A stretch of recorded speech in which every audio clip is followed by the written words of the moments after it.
So nice to be with you today. It has been already a very long day full of information and learnings. So we're going to try to make it sweet and short, but also very um, straight to a couple of questions that you all have. First of all, let me say a big thank you to APSARA for joining us today from Thank the UK. you. Managing to get here, which is not granted these days. I'm very excited to have this session today because I've been hearing over the past weeks, months, years now, a lot of questions towards the Shopify platform, the expansion in a couple of regions and markets, but also how they have been managing to support a lot of enterprise companies. And I think Carlos, all good, how they have managing to support a lot of enterprise companies, especially in the luxury and retail space. So APSARA, welcome again.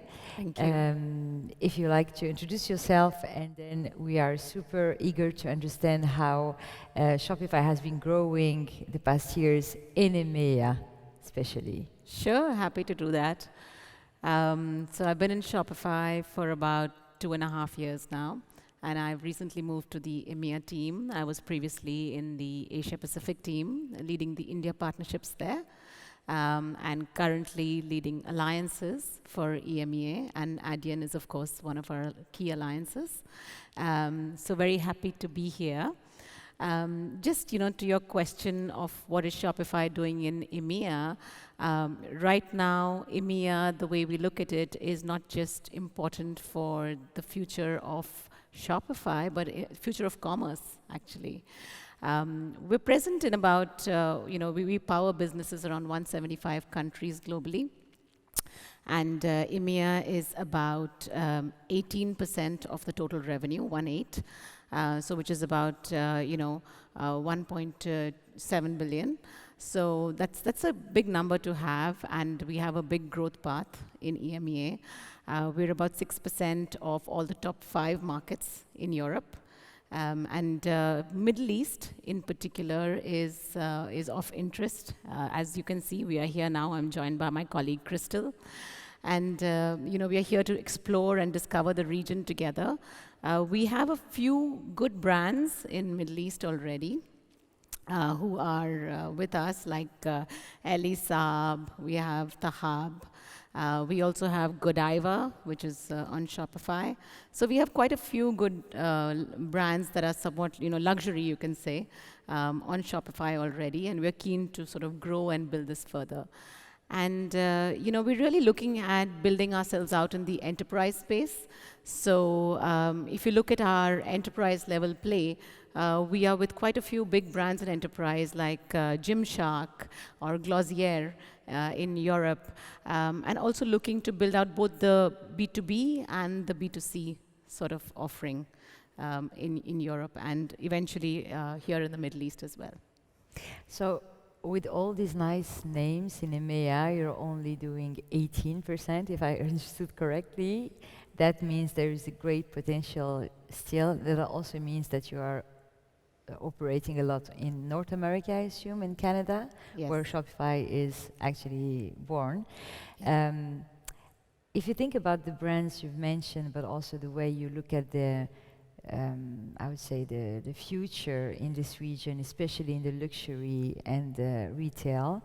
How do you look at it? What's your feeling about this specific region where we are today, considering that you are, in comparison to a few other players, new trying to get this enterprise companies? You're also having a lot of new conversation. You're probably also testing a little bit the waters with them. So how do you look at this region? Yeah, it's an interesting region, definitely. I think the voice of commerce is the same everywhere, and we've been in the business for about 2 decades now, so almost 20 years. So we understand commerce in and out, and we see that there's a lot of change happening in this region as well, as a lot of luxury retailers have actually told me that they now see the purchasing behavior of consumers online and offline changing. So previously it was a lot of in-store activity, but now a lot of them, their consumers, are very comfortable shopping online. Just to give you a quick stat, Ralph Lauren actually had the highest number of D2C customers on their online store last year, which is pretty amazing. And similarly, we have a lot of brands who are asking for what is that extra experience we can give for discovery for our consumers, because consumers are doing the discovery online and then coming into store. So they want to start applying, we heard a lot of things about AI. How can we start applying AI online and then pull them into the store and sort of continue that journey with them? Yeah, I think we've already mentioned it a couple of times in previous conferences, but also today, I think a few of you have heard about it, but the unified commerce approach that we like also at Adyen to emphasize is what is expected now by the consumers, that they have to feel that there is no more, I would say, boundaries between the channels they're using, no matter if it's online or offline. So I think indeed there is a great opportunity here, considering that all these brands have been pushed over the past years to think about their digital transformation. And we are seeing a lot of good question and nice challenges. So speaking actually about these challenges, what do you see when you start this conversation with the merchant, or they come to you maybe already with a lot of questions? What kind of challenges, or I would say, not obstacles, but few things that you believe this should be the next hard work to get there? I think we're in a very interesting time. I think economically around the world, merchants are beginning to get more conscious of what they're spending. But at the same time, obviously, we see consumers changing their behavior patterns as well.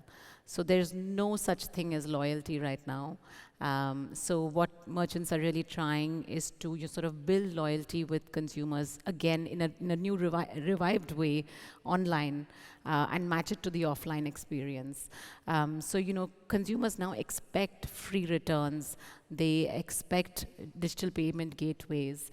They expect a lot of things. And so merchants are coming to us and saying, we want the full commerce offering that we can give them to keep them sticky with us and build loyalty with them, then offer them loyalty discounts and so forth, and get them on board.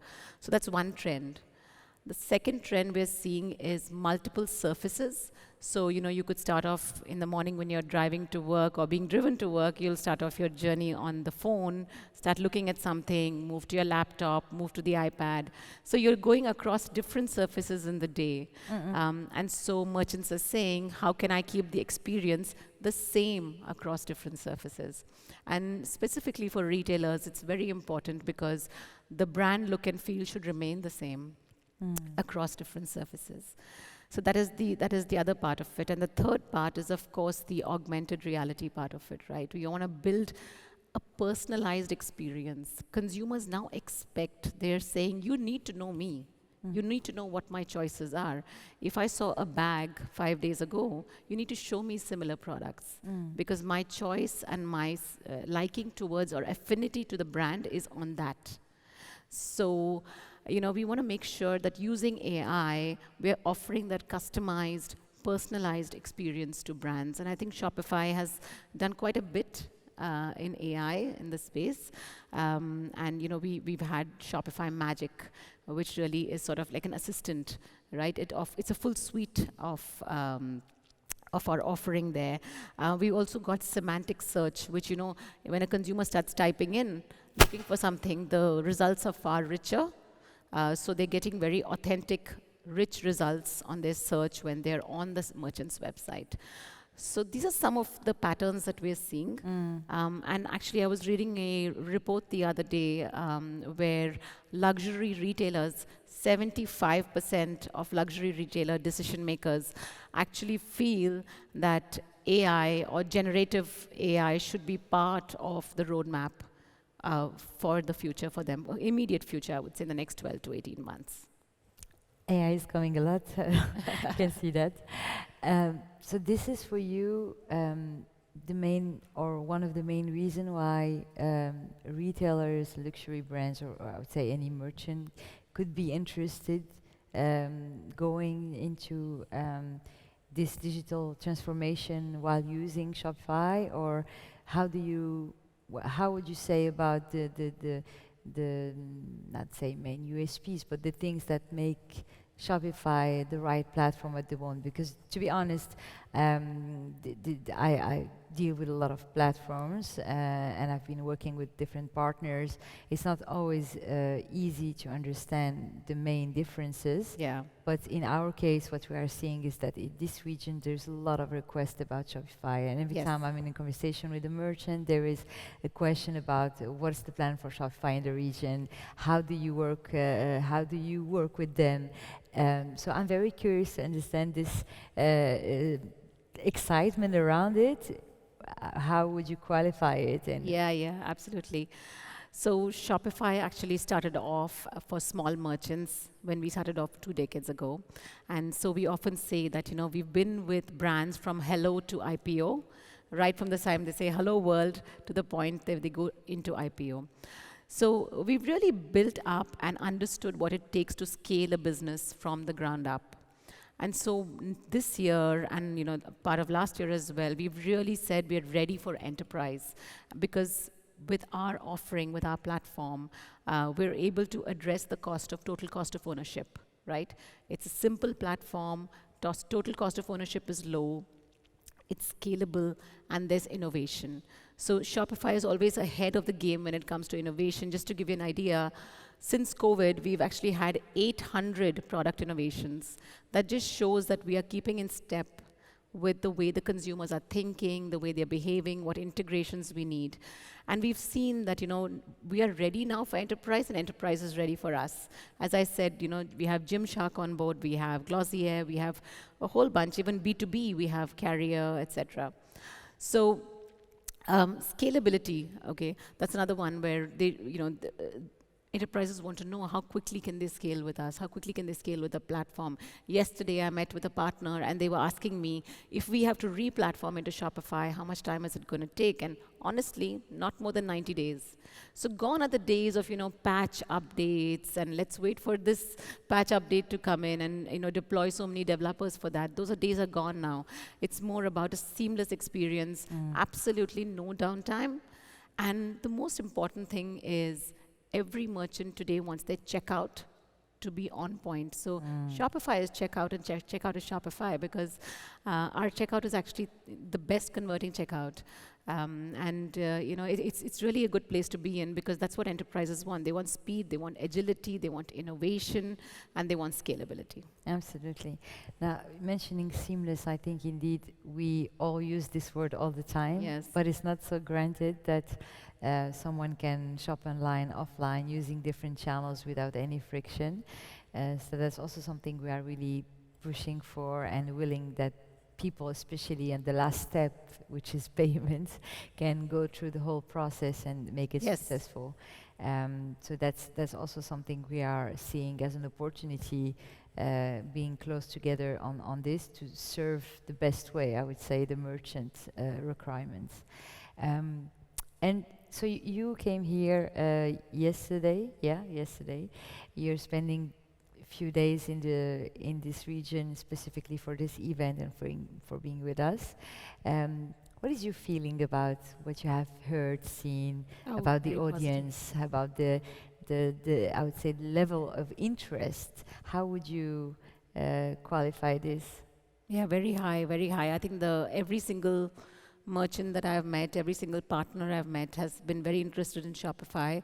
And everyone wants to know more about Shopify. There are a few things that they want to correct in terms of their perception as well, that Shopify is actually for SMB or for mid-market.